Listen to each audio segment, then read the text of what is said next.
जय हिंद दोस्तों, बहुत बहुत स्वागत है हमारी इस इन्फॉर्मेटिव वीडियो के अंदर। रोटी कपड़ा और मकान, बहुत सारे लोगों को दोस्तों मकान नसीब नहीं होता है। बहुत सारे लोग लोन पे लेकर के मकान बनाते हैं और पूरी जिंदगी वो EMI भरते रह जाते हैं। तो मकान बनाना या ना बनाना टोटली आपका डिसीजन है। कई लोगों के पास 10-10 प्लाट, मकान, दुकान होते हैं। तो दोस्तों इसके बारे में ना बता करके अगर आप किसी भी तरह की प्रॉपर्टी परचेज करने वाले हैं या किसी भी तरह की प्रॉपर्टी को सेल करने वाले हैं, तो इनकम टैक्स के जो रूल है वो नोटिस के रिगार्डिंग में कि कब इनकम टैक्स वाले आपको नोटिस भेज सकते हैं। दोस्तों मैं आपको ये बताना चाहूंगा, ये वीडियो हम आपको डराने के लिए नहीं बताते हैं। आपको रूल का पता होना बहुत जरूरी है, लिमिट का पता होना बहुत जरूरी है कि इस लिमिट से ज्यादा अगर आप लेन देन करते हैं तो आपको दिक्कतों का सामना करना पड़ सकता है। फाइनेंशियल ईयर 25-26 के बारे में हम बात करेंगे, क्योंकि हर साल का फाइनेंशियल ईयर, हर साल की लिमिट आपके लिए अलग अलग होने वाली है। तो हम बात कर रहे थे प्रॉपर्टी के रूल, ये फाइनेंशियल ईयर 25-26 के लिए बात करेंगे। प्रॉपर्टी एक बेस्ट इन्वेस्टमेंट का टूल है। आप अपने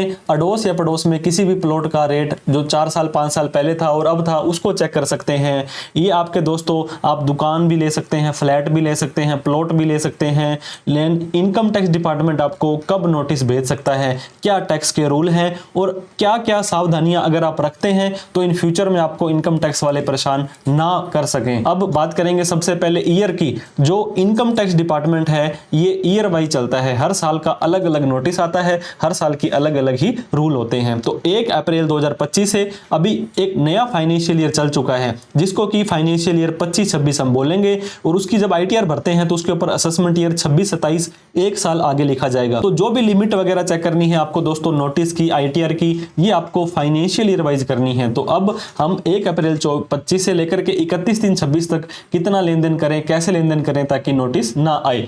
SFT दोस्तों, स्टेटमेंट ऑफ फाइनेंशियल ट्रांजैक्शंस। जब भी कोई ऐसी ट्रांजैक्शंस होती है जहां पे फाइनेंस इन्वॉल्व होता है, तो आपने भी देखा होगा, आपके पड़ोस में भी किसी ने 2 लाख रुपए का प्लॉट खरीदा है। एक्चुअल में क्या होता है, किसी भी प्लॉट की 2 रेट्स होते हैं। एक तो उसकी रजिस्ट्री अमाउंट होती है जो कि आपको ऑन रिकॉर्ड देनी पड़ती है, और एक उसका जो एक्चुअल सौदा होता है। दोस्तों मैं एग्जांपल देना चाहूंगा, अगर आपने 1 करोड़ रुपए की कोई भी प्रॉपर्टी खरीदी है तो दोस्तों इसके अगर हम 2 हिस्से करेंगे तो 50 लाख रुपए तो उसको आपको चेक देना पड़ता है और 50 लाख उसे कैश में देना पड़ता है। तो ये कैश वाले की बात हम नहीं कर रहे हैं, सिर्फ हम ऑन रिकॉर्ड ट्रांजैक्शंस की बात कर रहे हैं।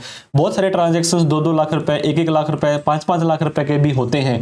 तो इनकम टैक्स डिपार्टमेंट हर एक ट्रांजैक्शंस को ट्रैक नहीं कर सकता है दोस्तों, क्योंकि बहुत ज्यादा ट्रांजैक्शन हो जाती हैं। तो उन्होंने रिस्पॉन्सिबल कर दिया है बहुत सारी एंटिटीज को जो रिपोर्ट करेंगे high value transactions income tax department को। तो दोस्तों आप कोई भी प्रॉपर्टी खरीदते या बेचते हैं तो कहां पे जाते हैं आप मोस्ट ऑफ द केसेस में आपके अपनी तहसील में जाते हैं, जहां पे तहसीलदार SDM बैठे होते हैं, वो रजिस्ट्रार का रोल निभाते हैं। तो रजिस्ट्रार जाकर के उसको बोल दिया है, रजिस्ट्रार को इनकम टैक्स वालों ने, कि आपके पास कोई भी प्रॉपर्टी लेने या देने आए तो हमें उसकी सूचना दे देना। और इसके साथ में ही एक बायर, और दोस्तों एक नया रूल इनकम टैक्स डिपार्टमेंट ने निकाला था, जो भी प्रॉपर्टी खरीदेगा उस खरीदने वाले को भी इनकम टैक्स को बताना पड़ेगा कि मैंने ये प्रॉपर्टी इस व्यक्ति से खरीदी है, तो आप उस व्यक्ति को संभाल लो, वो टैक्स दे रहा है या नहीं दे रहा है। तो प्रॉपर्टी एक बेस्ट इन्वेस्टमेंट का टूल है दोस्तों। लैंड लिमिटेड है, हमारी जगह जो भारत का टुकड़ा है वो इतना ही रहने वाला है। इसमें मान लीजिए ये 26 स्टेट, 29 स्टेट्स हैं, ये स्टेट की उतनी,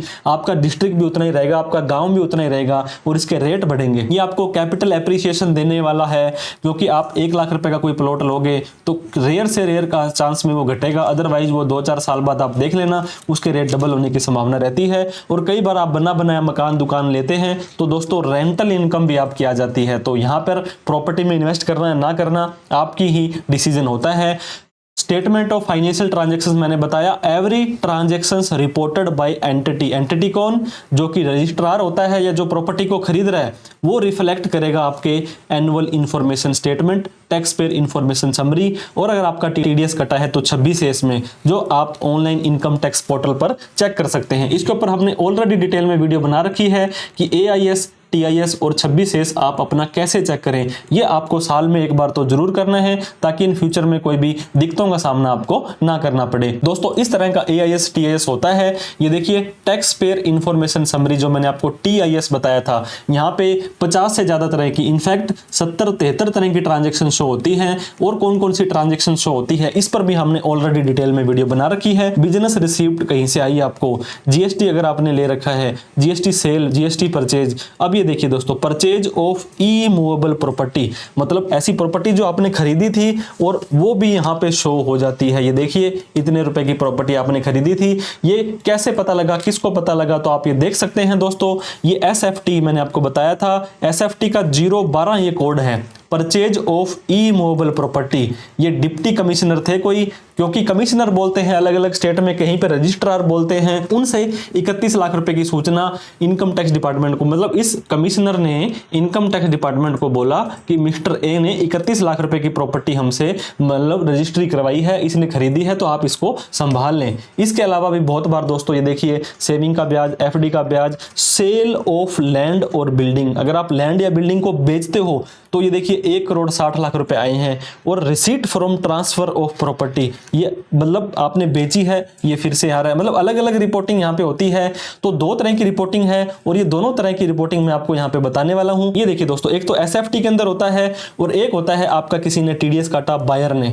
तो ये डिप्टी कमिश्नर थे, इन्होंने तो आपको सूचना देनी ही देनी थी इनकम टैक्स को कि इस व्यक्ति ने मुझे 80 लाख रुपए की मेरे से प्रॉपर्टी खरीदी है। लेकिन एक व्यक्ति है, ये देखिए इस व्यक्ति ने क्या किया है, इस व्यक्ति ने दोस्तों आपसे आपका जब प्रॉपर्टी खरीदी थी तो transfer of immovable property section 194 IA के तहत आपका TDS काटा है, तो तब भी इनकम टैक्स डिपार्टमेंट को सूचना चली जाती है। तो रजिस्ट्रार तो सूचना देगा ही देगा, आप जिस व्यक्ति को प्रॉपर्टी बेच रहे हैं तो उस बायर की भी ये जिम्मेदारी आ जाती है कि वो आपका TDS काट कर ही आगे की पेमेंट देने वाला है। तो अब बात करते हैं टैक्स कब लगता है। टैक्स ऑन प्रॉपर्टी, प्रॉपर्टी पे दोस्तों there is no income tax on selling और बाइंग। आप एक प्रॉपर्टी खरीदें, 2 खरीदें, 10 खरीदें तो आपके ऊपर कोई टैक्स नहीं है, ना ही बाइंग पर है। लेकिन दोस्तों but if you sold the property, अगर आप किसी प्रॉपर्टी को बेचते हो और उस बेचने के दौरान आपने कोई कमाई करी है जिसे कि कैपिटल गेन बोलेंगे, तो उस कैपिटल गेन को आपको अपनी ITR में दिखाना होगा और उसके ऊपर जो टैक्स बनता है वो देना पड़ेगा। मान लीजिए आपने 50 लाख रुपए की कोई प्रॉपर्टी बेची और उसको 40 लाख रुपए का खरीदा था, तो मोटा मोटी आपने 10 लाख रुपए उसके ऊपर कमा लिए हैं। अगर आपने 10 लाख रुपए कमाए हैं तो उस 10 लाख को अपनी ITR में दिखाना पड़ेगा और उसके ऊपर जो भी टैक्स अलग अलग रूल के हिसाब से लगता है वो आपको देना पड़ेगा। इस चीज का आपको मेक श्योर करना है। तो प्रॉपर्टी अगर आपने परचेज की है, दोस्तों कोई भी प्रॉपर्टी खरीद सकता है इंडिया के अंदर, किसी को कोई मनाही नहीं है। If you have purchase a house, एक आपने मकान खरीदा, आपने दुकान खरीदी, आपने प्लॉट खरीदा, आपने फ्लैट खरीदा, and you have proper source of proof. दोस्तों अगर आपके पास पैसे थे और उस पैसे से आपने खरीदा तो आपको कौन रोक सकता है, कोई नहीं रोक सकता है। Justification of the amount of investment, then no need to worry. अब इसका क्या मतलब हुआ दोस्तों, मान लीजिए आपने 1 करोड़ रुपए की प्रॉपर्टी अपने नाम खरीदी, वो क्या हुआ था, आपके फादर ने आपको गिफ्ट दे दी, कहीं से भी मिली, या आपके पास खुद का पैसा पड़ा था, आपने लोन पर लेकर के उसको बनाया, तो आपको टेंशन लेने की जरूरत नहीं है। अब बात करते हैं ओवन कैपिटल, खुद का पैसा था आपका और आपने उसको मकान में लगा दिया, कोई टेंशन नहीं है। आपको गिफ्ट मिले थे पैसे, आपको मकान या प्लाट ही गिफ्ट मिल गया, आपने बैंक से लोन लिया। दोस्तों अगर आपने मकान बनाना है 1 करोड़ का तो बैंक से आपने होम लोन लिया, आपने लोन लिया किसी फ्रेंड से या रिलेटिव से, या पहले किसी को लोन दे रखा था वो आपने वापस ले लिया, तो इस केस में भी आप यहाँ पे अपना सोर्स है उसको इजीली जस्टिफाई कर सकते हैं। KYC क्या होता है आपको सब लोगों को पता होगा, नो योर कस्टमर। ये KYC हर एक जगह ली जाती है, तो कोई भी रजिस्ट्रार आपकी रजिस्ट्री नहीं करेगा आपकी सेल की, परचेज की, अगर आप उसको पैन कार्ड, आधार कार्ड नहीं देते हो तो ये KYC के माध्यम से ही तो इनकम टैक्स को सूचना जाती है। पैन कार्ड जो मेन सोर्स होता है दोस्तों इनकम टैक्स डिपार्टमेंट को, आप कह दोगे मेरे पास पैन कार्ड नहीं है तो आपको आधार कार्ड तो देना पड़ेगा, और आधार पैन से ऑलरेडी लिंक है, तो इस चीज को आप मेक श्योर करें कि आपकी सारी की सारी सूचना इनकम टैक्स डिपार्टमेंट को जाने वाली है। लेकिन दोस्तों हर एक सूचना इनकम टैक्स को नहीं जाती है। प्रॉपर्टी की ट्रांजैक्शंस की जो रजिस्ट्रार होते हैं वो रिपोर्ट करेंगे इनकम टैक्स डिपार्टमेंट को SFT के माध्यम से एक फाइनेंशियल ईयर के अंदर। मैंने आपको बताया था साल टू साल चलता है। अभी आपका फाइनेंशियल ईयर कौन सा चल रहा है, आपका फाइनेंशियल ईयर 25-26 चल रहा है। 1/4/25 से 31/3/26 अगर एक रजिस्ट्रार ऑफिस में एक पैन कार्ड में आप अपनी रजिस्ट्री कराते हैं, कितने रुपए की रजिस्ट्री कराते हैं, 30 लाख रुपए या उससे ज्यादा की। ऐसे तो बहुत हो जाएंगे, मैंने आपको बताया था 5 लाख रुपए की, 10 लाख रुपए की, न जाने कितनी रजिस्ट्रियां वहां पे होती हैं। एक एक सूचना भेजना और उसको मेंटेन करना मुश्किल हो जाता है। जैसे आपको पता होगा कैश के अंदर, FD के अंदर, क्रेडिट कार्ड के अंदर ये जो लिमिट है ये 10 लाख रुपए रखी गई है, और प्रॉपर्टी के अंदर ये लिमिट 30 लाख रुपए है। चाहे आप किसी प्रॉपर्टी को बाय करो, चाहे आप किसी प्रॉपर्टी को सेल करो, दोनों ही मामले में ये जो रजिस्ट्रार है ये इनकम टैक्स डिपार्टमेंट को सूचना दे देगा कि भाई इस व्यक्ति ने मुझे इससे रजिस्ट्री कराई है और उसका इतना अमाउंट था। जो दूसरा 194 IA में आपको बता रहा था दोस्तों, यहाँ पे TDS काटा जाता है। मान लीजिए एक तो बायर है और एक है सेलर, तो ये जो व्यक्ति इस व्यक्ति को बेच रहा है, मान लीजिए 1 करोड़ रुपए की कोई भी आपने प्रॉपर्टी इसको बेची, तो ये वाला जो खरीदने पैसे आपको देगा ये 1 करोड़ नहीं देगा, ये आपका TDS काट करके देगा। तो TDS कितना काटेगा? 1% काटेगा। कहीं पर भी TDS काटने का मेन पर्पज क्या होता है दोस्तों? टैक्स की चोरी को रोकना या सूचना प्राप्त करना। If you are selling property to someone और वो प्रॉपर्टी 50 लाख से ज्यादा की है, पहले जो रजिस्ट्रार सूचना देगा वो तो 30 लाख से ज्यादा की देगा, लेकिन TDS काटना है 50 लाख से ज्यादा, तो रजिस्ट्रार तो सूचना देगा ही देगा और जो खरीदने वाला है वो भी आपका TDS 1% काट लेगा और सरकार को जमा करा देगा। फिर आपको अपनी ITR में दिखाना पड़ेगा कि मैंने प्रॉपर्टी बेची थी, कितने की खरीदी थी, उसका कैपिटल गेन भी दिखाना पड़ेगा। अब ITR का रोल दोस्तों, आप चाहते हैं कि आपको किसी भी तरह का कोई नोटिस ना आए, तो इनकम टैक्स रिटर्न बहुत ही इंपॉर्टेंट रोल प्ले करती है। ITR filing become more important if ITR filed, और जो भी इनकम आपने प्रॉपर्टी परचेज की थी वो आपके जस्टिफाई हो रहे हैं ट्रांजैक्शन। तो दोस्तों आप किसी भी तरह का कोई नोटिस आपको नहीं आने वाला है, क्योंकि आपने प्रॉपर ITR भर दी है और उस चीज को जस्टिफाई कर दिया है, तो कोई टेंशन नहीं है। अब दोस्तों here ITR filing become important. अगर ITR फाइल है, इनकम, कैपिटल गेन और प्रॉपर्टी जो बेची थी वो जस्टिफाई हो रही है, तो आपको दोस्तों कोई भी नोटिस नहीं आएगा। आपने 1 करोड़ रुपए की प्रॉपर्टी बेची थी और उसको 90 लाख रुपए में खरीदा था और उसके ऊपर जो 10 लाख का प्रॉफिट था वो आपने प्रॉपर ITR में दिखाया है, तो आपको दोस्तों कोई भी नोटिस नहीं भेजेगा, आप निश्चिंत हो सकते हैं। लेकिन ITR का रोल आ जाता है अगर आपने ITR नहीं भरी और इस तरह के रिपोर्टेबल ट्रांजैक्शंस कर रहे हो, तो you will receive non filing notice. पहले आपको इनकम टैक्स वाले क्या बोलेंगे कि आपने ITR क्यों नहीं भरी, इतना सारा लेन देन कर रहे हो। ITR भरनी कब जरूरी है? जब इनकम 3 लाख से ज्यादा चली जाती है। मान लीजिए आपने 1 करोड़ रुपए की कोई प्रॉपर्टी 1 करोड़ 1 लाख में बेच दी, तो आपको कितना प्रॉफिट हुआ? 1 लाख रुपए का, और कोई भी इनकम नहीं थी तो आपको ITR नहीं भरनी थी। आप उनको बता सकते हैं कि मैंने तो ITR नहीं भरनी थी, आप उनको जस्टिफाई कर सकते हैं और आपसे सोर्स भी पूछा जाएगा कि आपने ये 1 करोड़ रुपए कहां से लाए थे, 1 करोड़ 1 लाख रुपए आपका कहां गया, परचेज्ड अमाउंट, और आपने कैपिटल गेन अगर आपने दिखाया है, नहीं दिखाया है, तो ये काफी सारे फैक्टर्स हैं दोस्तों, ये डिपेंड करते हैं। तो ये नोटिस आपको कब तक भेजा जा सकता है? जिस साल आपने प्रॉपर्टी खरीदी या बेची है और प्रॉपर्टी की अमाउंट 50 लाख रुपए या उससे कम है, तो 4 साल उस फाइनेंशियल ईयर खत्म होने तक आ सकते हैं, और प्रॉपर्टी 50 लाख रुपए से ज्यादा की है तो 6 साल फाइनेंशियल ईयर खत्म होने के तक आपको आ सकते हैं। मान लीजिए आपने 31/3/2025 में कोई प्रॉपर्टी का लेन देन किया था, ITR नहीं भरी, तो 31/3/2029 तक आपको नोटिस आ सकता है अगर 50 लाख से कम है, और वहीं पर 50 लाख से ज्यादा है तो 31/3/2031 तक आपको नोटिस भेज के पूछा जा सकता है कि आपने उस साल की ITR क्यों नहीं भरी थी, आपने टैक्स की चोरी तो नहीं की है। लेकिन दोस्तों आप जस्टिफाई कर देते हो सारी की सारी ट्रांजैक्शंस को, मैंने कोई भी टैक्स की चोरी नहीं की है। जैसे मैंने बताया था 1 करोड़ का खरीदा और 1 करोड़ 1 लाख का बेचा, तो आपने कोई टैक्स की चोरी नहीं करी है। प्रॉपर आपके पास आपका कहां से पैसा आया था, कहां जाया था, आपने ITR भरी है, ऑडिट वगैरह अगर एप्लीकेबल होती है, मतलब अगर आप सही एज पर रूल चल रहे हैं, ITR वगैरह भर रहे हैं, तो कोई टेंशन वाली बात आपके लिए नहीं है। अगर आप जस्टिफाई नहीं कर पाते हो तो डिपार्टमेंट जितनी भी प्रॉपर्टी आपने खरीदी थी परचेज या सेल अमाउंट को, वो आपकी इनकम मानी जा सकती है। मान लीजिए आपने 1 करोड़ रुपए की प्रॉपर्टी खरीदी, इनकम टैक्स वाले पूछेंगे ये पैसा आपके पास कहां से आया था, और आप उनको नहीं बता पाते हो, तो आपने एक तरह से ये इन्वेस्टमेंट किया है, तो अनएक्सप्लेन्ड आपकी इन्वेस्टमेंट मान करके उसको इनकम मान लेंगे। इस पे हैवी टैक्स इंटरेस्ट पेनल्टी, कई बार तो दोस्तों 1 करोड़ रुपए की प्रॉपर्टी खरीदी तो 1 करोड़ से ज्यादा का आपका टैक्स पेनल्टी बन जाता है, फ्लैट 60% टैक्स, सरचार्ज, पेनल्टी, मतलब अगर आप उसको जस्टिफाई नहीं कर पाते हो तो ये फाइनली आप ही का दोस्तों ये रिस्पॉन्सिबिलिटी होती है कि उस चीज को जस्टिफाई करें। अब tax on property purchase, property purchase पर इनकम टैक्स कभी नहीं लगता है। नो टैक्स नीड टू पे ऑन प्रॉपर्टी परचेज, जस्ट आपके जो सोर्स हैं वो आपको पता होना चाहिए। हालांकि आप जब रजिस्ट्री कराएंगे तो आपको स्टैम्प पेपर वगैरह लेने पड़ते हैं,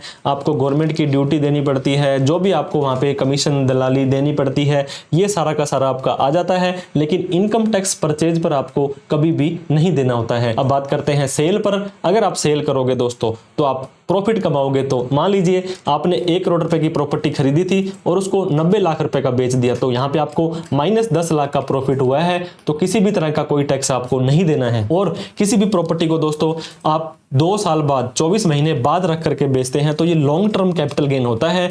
इसके प्रॉफिट पर आपको दोस्तों 12.5% का टैक्स देना होता है अगर आप इंडेक्सेशन का फायदा नहीं उठाना चाहते, और नहीं तो आपको 20% का टैक्स देना होगा इंडेक्सेशन का फायदा उठाना चाहते हो। और किसी प्रॉपर्टी को 24 महीने से पहले बेच दिया तो ये शॉर्ट टर्म कैपिटल गेन है। आपके टैक्स स्लैब के हिसाब से आपको मतलब फर्स्ट 7 लाख रुपए या अगले साल के लिए फर्स्ट 12 लाख तक का भी छूट दे सकती है। तो ये डिपेंड करेगा आपकी ओवरऑल इनकम कितनी है और आपका लॉन्ग टर्म है या शॉर्ट टर्म है, कौन सी इनकम आप कमा रहे हो। लेकिन ऐसा नहीं है कि आपको हर बार ही टैक्स देना पड़ेगा। सेक्शन 54 कहता है किसी मकान में अगर आप पैसा लगाते हो मकान को बेच के, 54EC कहता है कोई बॉन्ड्स वगैरह नेशनल हाईवे के इस तरह के खरीद लो, 54F कहता है नॉन रेजिडेंशियल को बेच के रेजिडेंशियल में पैसा लगाते हो कैपिटल गेन अकाउंट स्कीम के अंदर, तब तक आपको ये पैसा लगा करके रखना पड़ता है, सरकार को भरोसा देना पड़ता है। तो दोस्तों जो भी आप रजिस्ट्री करवाएं अगर पॉसिबल है तो उसको 30 लाख से कम की रखें। मान लीजिए कोई ऐसा था जो 25 लाख रुपए की प्रॉपर्टी है लेकिन सामने वाले ने लोन लेना है,